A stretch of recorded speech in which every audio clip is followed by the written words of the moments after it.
मनोज वाजपेयी की आने वाली वेब सीरीज किलर सूप आजकल सुर्खियों में है।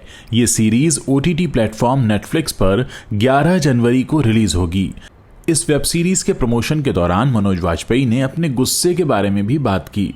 उन्होंने बताया कि दिल्ली में उन्हें एंगर इश्यूज हो गए थे। वो डीटीसी बसेस में महिलाओं को परेशान करने वाले लोगों से झगड़ा कर लिया करते थे।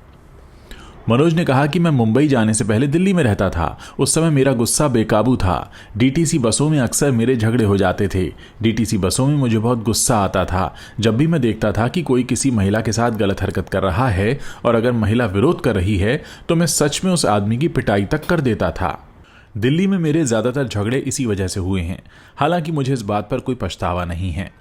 मनोज वाजपेयी ने अपने पुराने दिनों के और भी किस्से शेयर किए। उन्होंने कहा कि जब मैं बिहार में था उस समय भी मेरे झगड़े होते थे। मैं लगभग 17-18 साल का था। वहाँ अलग अलग मोहल्लों के अलग अलग ग्रुप होते थे और फिर उनके साथ झगड़े हुआ करते थे। इस बात पर जब किसी ने एफआईआर का जिक्र किया तो उन्होंने हंसते हुए कहा कि रहने दो, वो एक अलग ही समय था। मनोज वाजपेयी ने खुद को शर्मीला, शांत और बहुत गुस्से वाला व्यक्ति बताया। उन्होंने कहा कि मेरे संघर्ष के दिनों में मेरा गुस्सा बढ़ता ही गया। हालांकि अब मैंने अपने गुस्से पर काबू पाना सीख लिया है।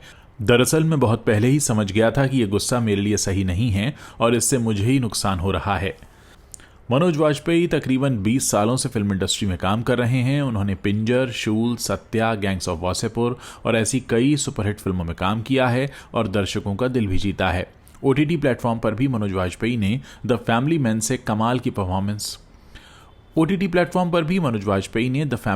कमाल की परफॉर्मेंस दी थी। ऐसे में अब उनकी आने वाली वेब सीरीज किलर सूप में वो डबल रोल में दिखेंगे। ये एक क्राइम थ्रिलर सीरीज होगी जिसमें कोंकणा सेन शर्मा मनोज वाजपेयी की पत्नी का किरदार निभाने वाली हैं। इस सीरीज में मर्डर और पैसों की हेराफेरी के साथ साथ सस्पेंस का भी तड़का होगा।